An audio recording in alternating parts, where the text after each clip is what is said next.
welcome to lesson 69. This is called fractions of a second and comparing and ordering decimal numbers. Now, with decimal numbers, it's important, or we can't have decimal numbers when timing in seconds as far as races or with swimming. Those types of races are usually timed within seconds, and these are some great examples that Cecilia ran 100 meters in 14 and 6/10 seconds.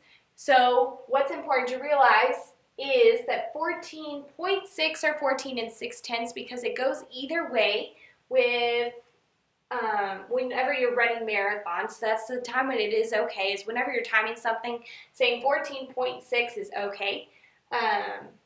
So it's important to realize that it's more than 14 seconds. So she ran more than 14 seconds, but it's less than 15 seconds. So this is the key part to remembering, and the important thing that you need to take away from this as far as with fractions of a second. What two whole numbers is it in between?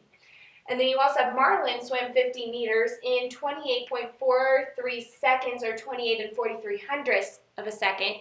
So that means that it's more than 28 seconds, but it's less than 29 seconds. Again, it's just an important thing to realize what two whole numbers is my time in between. So we're going to be looking at comparing the decimals and knowing how to organize them. Now, the important thing to realize is that whole numbers are still completely separate from decimals, and whole numbers are what you look at first. So this is important to know for this one because we have 12 and 3/10 compared to 1 and 23 hundredths. Even though we have the exact same digits, and if you look at this too quickly, you're going to say that they're equal, but that would be incorrect. We're going to look at the whole numbers first all the time. Look at your whole numbers. I have 12 and I have 1. Which one is bigger? This one should be fairly simple if you're paying attention. 12 and 3/10 is greater than 1 and 23 hundredths. So it is trying to trick you. You do need to look where your decimal place is, and always look at your whole numbers first. If they are different, then you should know automatically which one is greater.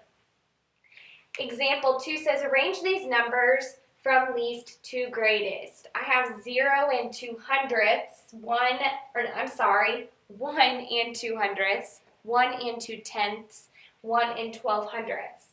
Now, the tricky part about this one for most people is that I have a 2 in my tenths place here, but I have hundredths, and so you automatically think, well, hundreds is, of course, bigger, but this is a hundredth, meaning it's going to be a smaller part of a whole.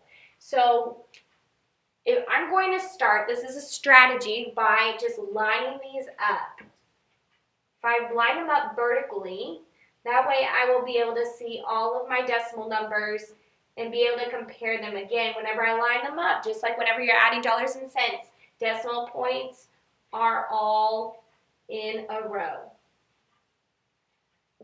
So there's my decimal numbers.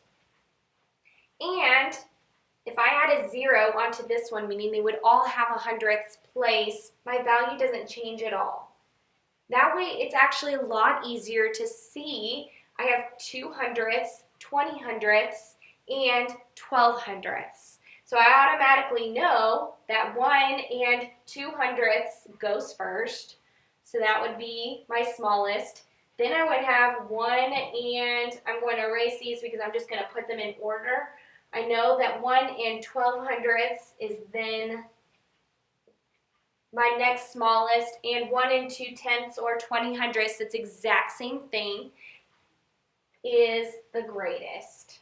So I'm just going to switch those two. So that's how I do it, is if you line them up vertically, that way you'll be able to see, okay, my whole numbers I'm still looking at, but they're all the same. My whole numbers are all the same, so then I look at my next place value, my tenths. There's a 0, 1, and 2. I can stop there. I automatically know which one goes in which order. I don't even have to look at these two, and the fact that they both have 2 hundredths.